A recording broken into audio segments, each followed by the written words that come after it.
Welcome to the viewing room. Step behind the veil with us. So, this week we've got a couple supernatural deep dives we're going to look into that we have found on multiple different platforms. Yes. So, this will be exciting. I'm going first this time. Yep. We also have a couple submissions to read after. I was talking. Sorry. Okay. So,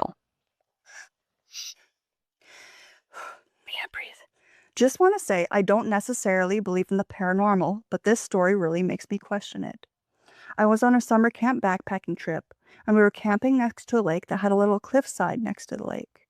The peak of the cliff was probably about half a mile away, and it was a full moon, so I could see pretty clearly. I was 16, so no substances involved.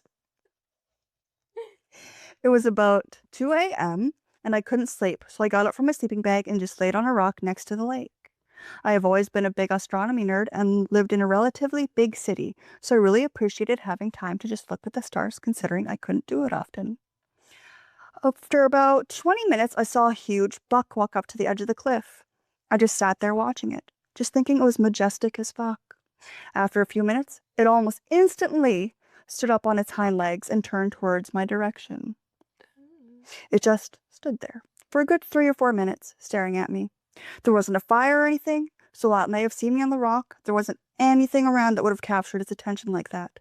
I just laid there, not really wanting to move, with this really severe sense of dread. Then it just sprinted away, still on its hind legs. To this day, I have absolutely no idea what it was. I've spent a lot of time backpacking with my dad, so I am confident that this isn't normal deer behavior. I've seen them rear up to charge at something or just sniff the air, and not for that long, and definitely not sprint bipedal. I have a friend who grew up on the reservation and asked one of the elders, and he told me that I was lucky I wasn't attacked and to never go back there again. Scary ass shit. That's weird. Bit creepy, yeah. So, what's the difference between a skinwalker and a not a deer? Well, a not a deer is a not a deer. Right. Okay, so a not a deer is a deer that pretty much the longer you look at it, You notice more. more and more is wrong with it. Okay. And then a skinwalker. A skinwalker, like, pretty much. Is it like a shapeshifter? Shapeshifter, yeah. That like mimics people you know or, Animals. animals, yeah. Huh. Creepy. Who shared that? It was not a commie 24 on Reddit. So weird. It's pretty interesting though. I just thought that one was interesting because it ties in with the cryptidy stuff. That'd be really weird to see while you're camping, especially when no one else is awake and you have no one to be like, hey, help, I saw this. I'd cry so fast. I don't care who. Would you? I probably wouldn't move. I'd just stay where I was and hope that it goes away and doesn't notice me. I'd panic and throw up violently. Yeah. Then it'd notice you. Maybe it'll just feel bad for me and leave me alone at that point. That is spooky. I know, like that. Yeah, camping in the woods is always, I mean, it's fun, but there's always that, like, creepy feeling, especially when it's dark out. I love camping in the woods so damn much. But, I like, don't really go often. you, go out in the woods, to go, the bathroom at, 1 a.m. or something like that. And your mind likes to play tricks on you, so you start seeing shit that aren't like shadows. We're hearing things that aren't there, yes. Yeah. Thank Yeah, you. that makes sense. But yeah, no, I liked that one. That was a good one. It was a pretty good one. The short, spooky story. Yeah. Gave me goosebumps the first time I read it, and I went, ugh. Because, Yeah, mine's from Reddit, so I gotta scooch forward to get to my computer. It actually is Redditor, by the way. Is it Redditor? Yes, because it even says on Reddit, Redditor. Thought it was Reddit Youth. I show you. So I was right. It's from a user named Addicted Punk. So mine's more like ghost related and cryptid, which makes sense because that's who we are as people. So I used to be a security guard at a hospital. One night while doing my rounds, I went into the surgery wing and was walking down a hallway when I saw a doctor looking at the whiteboard where all the scheduled surgeries are written down. I said, "Hello, doctor," and kept going. The doctor didn't say anything back, just kept studying the whiteboard.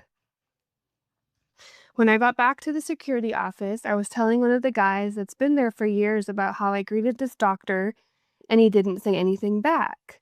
I asked if that's the asshole they told me to watch out for.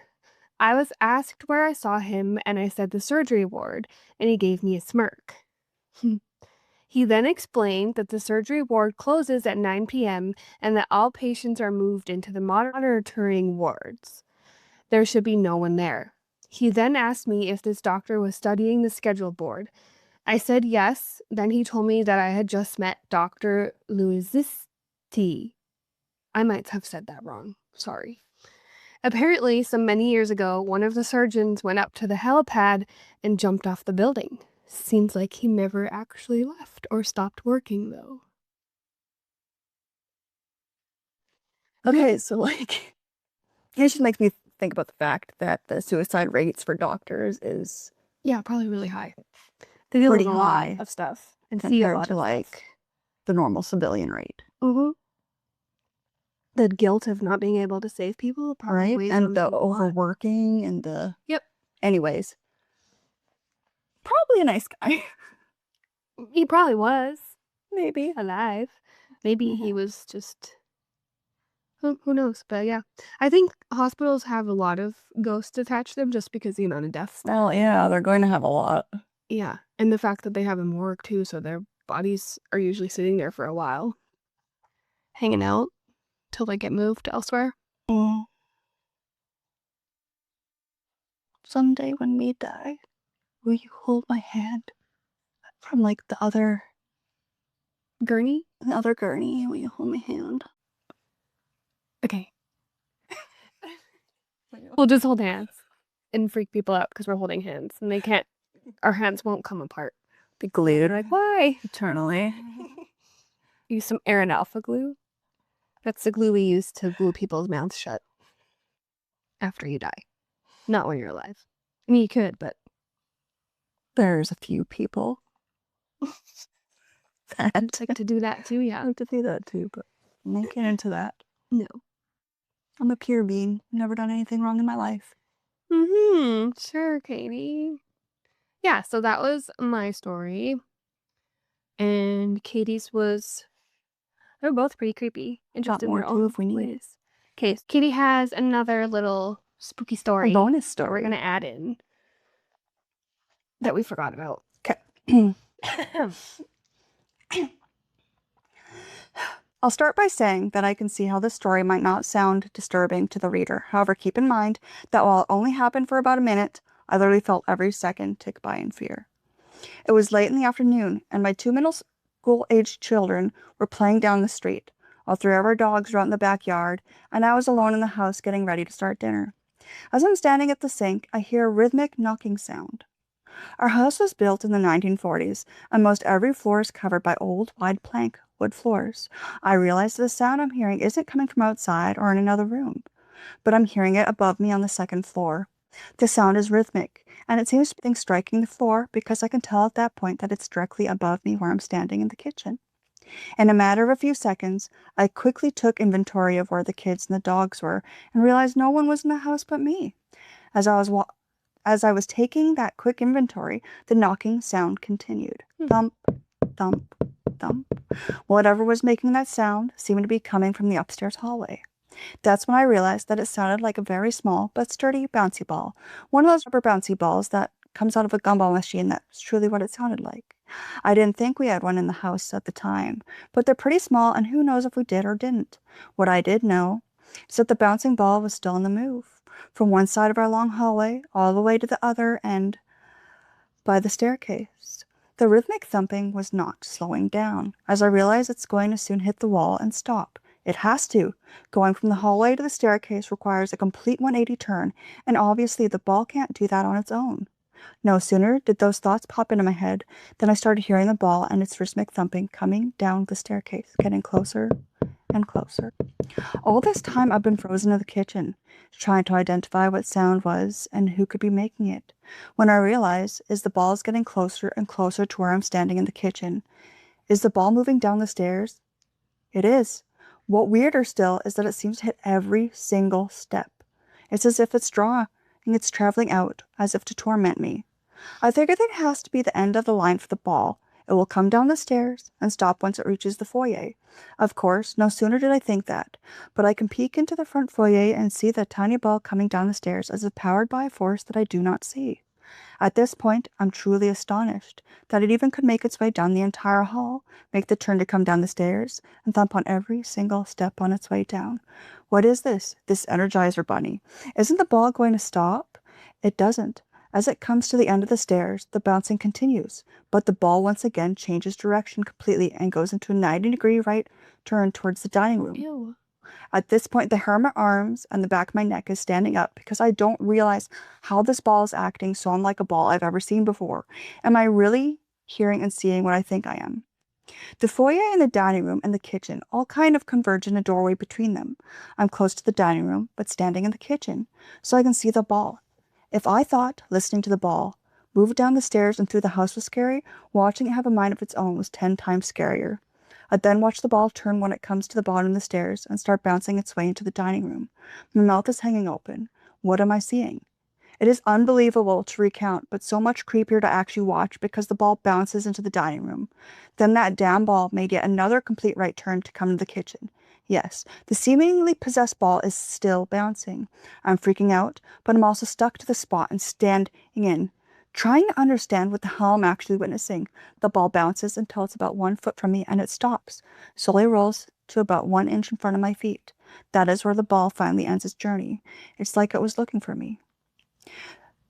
This house we lived in for 10 years had many unexplained and creepy things happen. Faucets were turned on, toilet paper rolls would entirely unroll itself while people were in the shower, with locked doors and many other things. Nothing freaked me out the way the bouncing ball did. A bouncing ball isn't scary until it moves in an intelligent way and seems to find where you're standing, as if it was coming to find you all along. Ew. There's a bug. What? That is creepy though. That'd be really creepy to just have a bouncy ball start following you into the room you're in. Yeah, now fam. No. I'm hearing that thump and nobody's home. I'm leaving the house. Yeah, I'm going Okay. outside and being like, oh, look, kids. I don't care. I'm Look at the park. I'm grabbing my kids. They can go check what the noise is. Yeah. Ew. Do you have any stories like that that are similar? Not really. There was the ghost that would turn on the toys in the night when I was little, Yeah. but nothing I don't like think the bouncy ball. Yeah, I don't have anything similar to that. Does anyone else have anything similar where toys have moved on their own, or you've been home alone and just heard creepy things happening? I do. I don't know if I want to bring this up because there's video evidence of it, but I'm singing in the video. It was an old YouTube video from when I was really young. I think I was like 14. Okay, so if anyone happens to find it, you're No, lucky. you didn't. You're lucky. But I used to make singing YouTube videos when I was like 14, 15.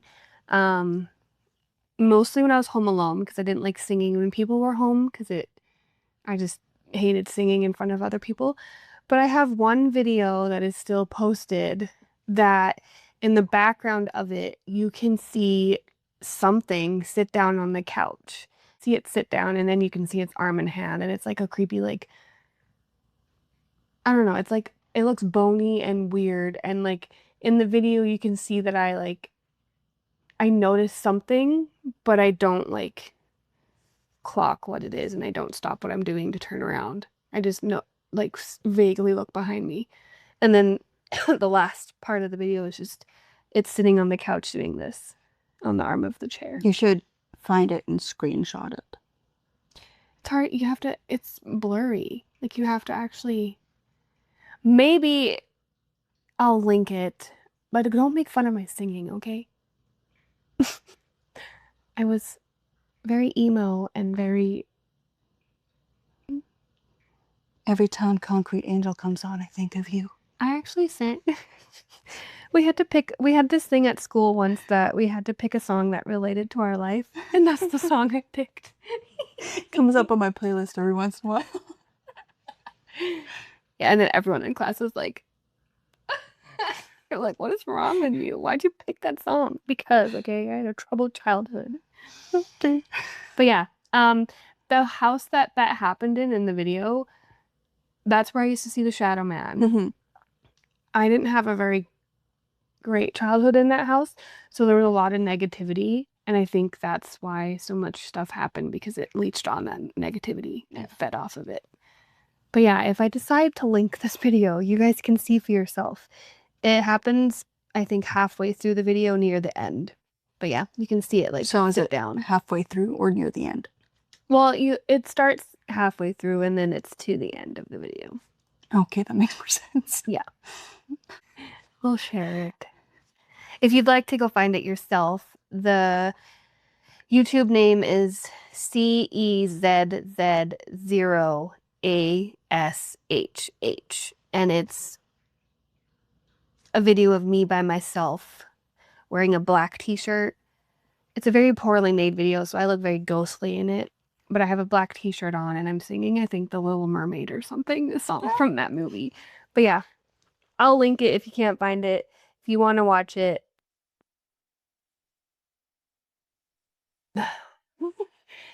But yeah. I'm excited. So now I had put out a question on our Instagram and Katie shared it to her social medias too. So we got a couple submissions for them.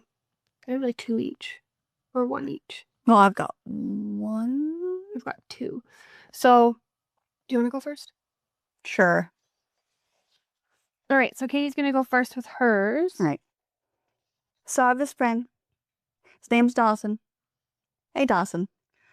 He messaged me and he says, one of the first times I'd ever been in my hearse was in Ottawa when my dad owned it.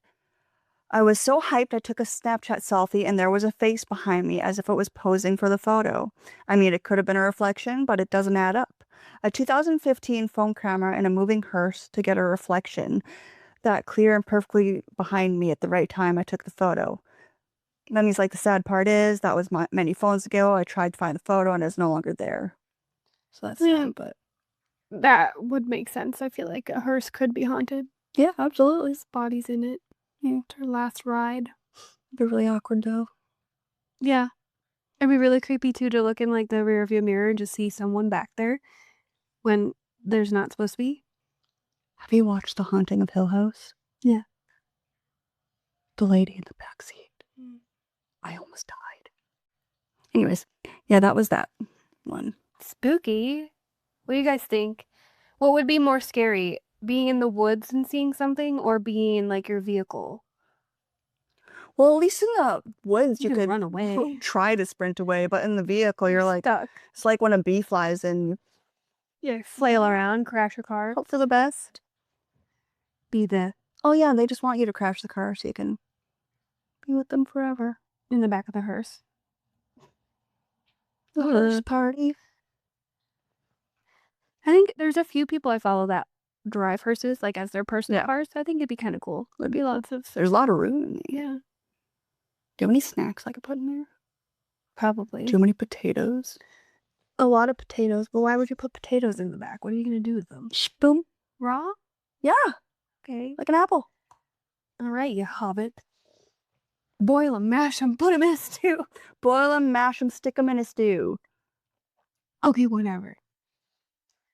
I was close. I don't watch Lord of the Rings like you do. Mine's Harry Potter, you're Lord of the Rings. All right, so I just have to scroll to find mine. My sister's really pulling through with the submissions. You don't want to talk to me now because I got it wrong. Sorry.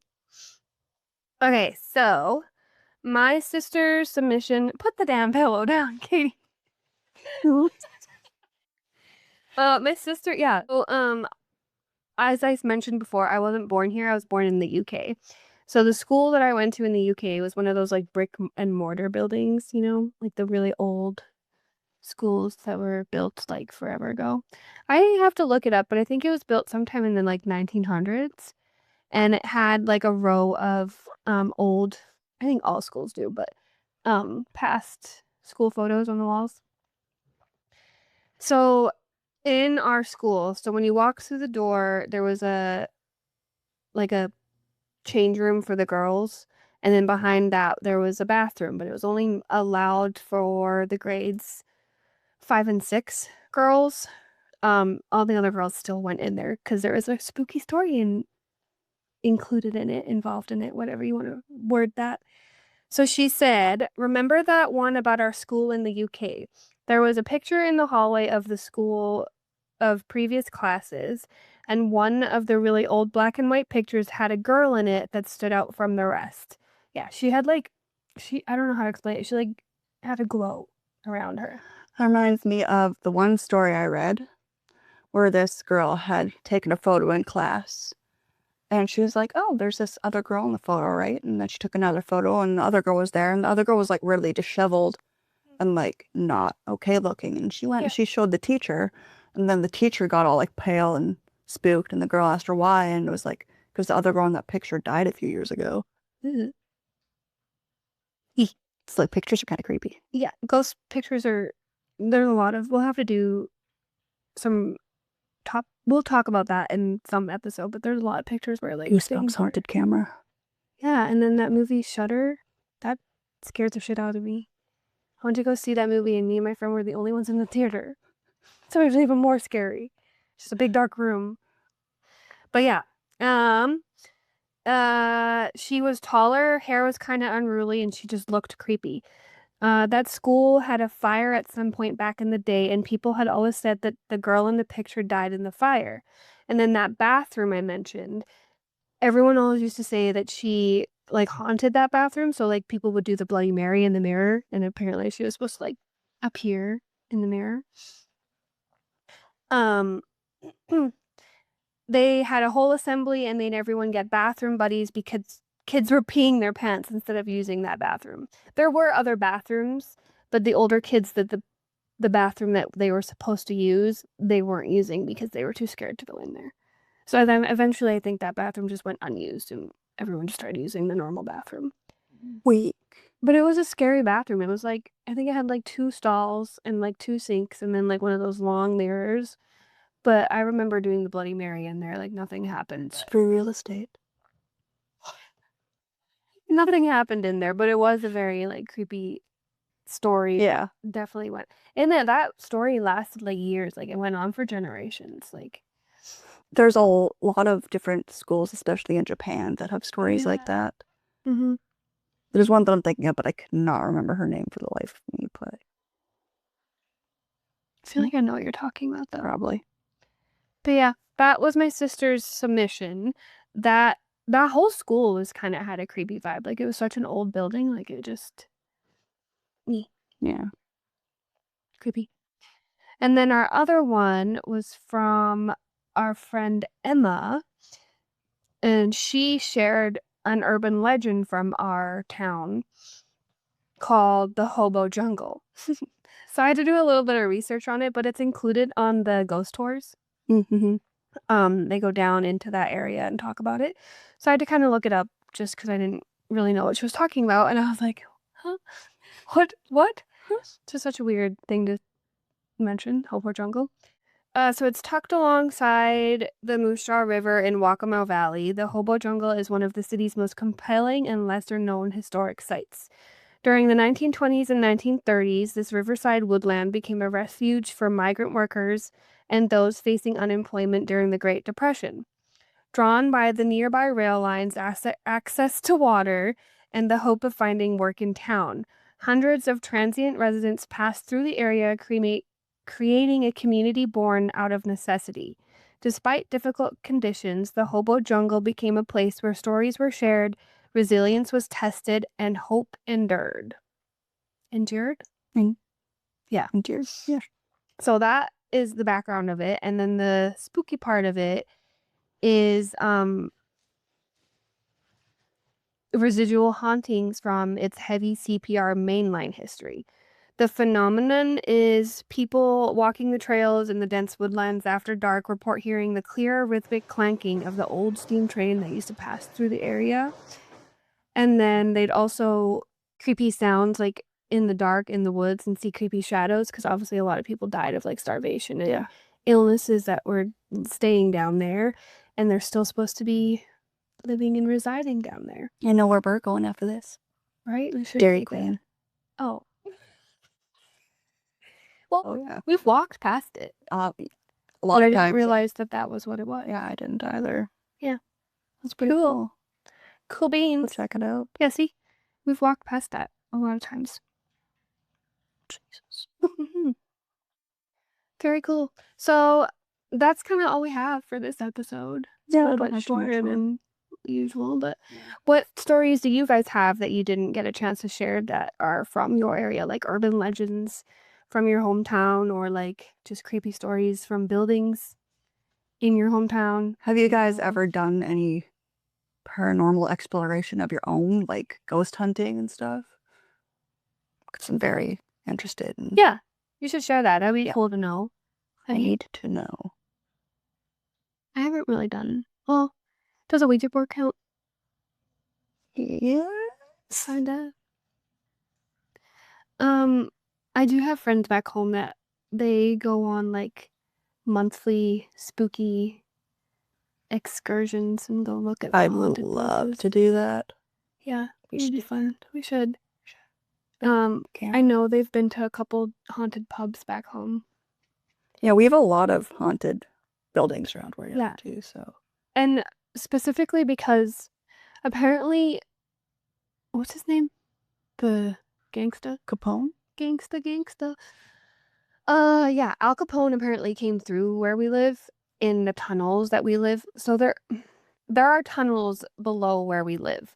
And apparently he did like moonshine smuggling through it. And then there's also other tunnels that the Chinese apparently went through for opium.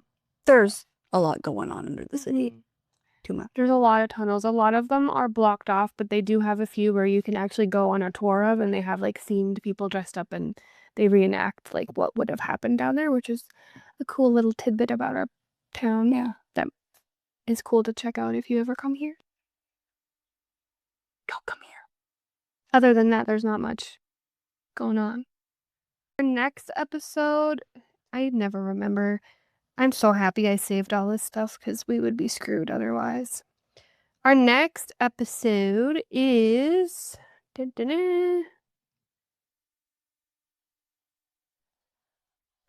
Victorian death traditions. Oh, that's exciting. I have so much You're stuff to excited share. now. I am. I've typed it all up on my computer now too. This is my cat. If she comes up here, she might not.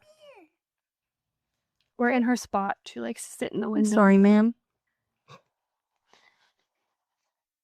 She's not a very people person. Only sometimes. It's just me. This is Neve. Oh, yeah. See, There we Neve. go. My kids call her Cupcake, but it's Neve. It's only me. But yeah, so Victorian death traditions is our next tradition.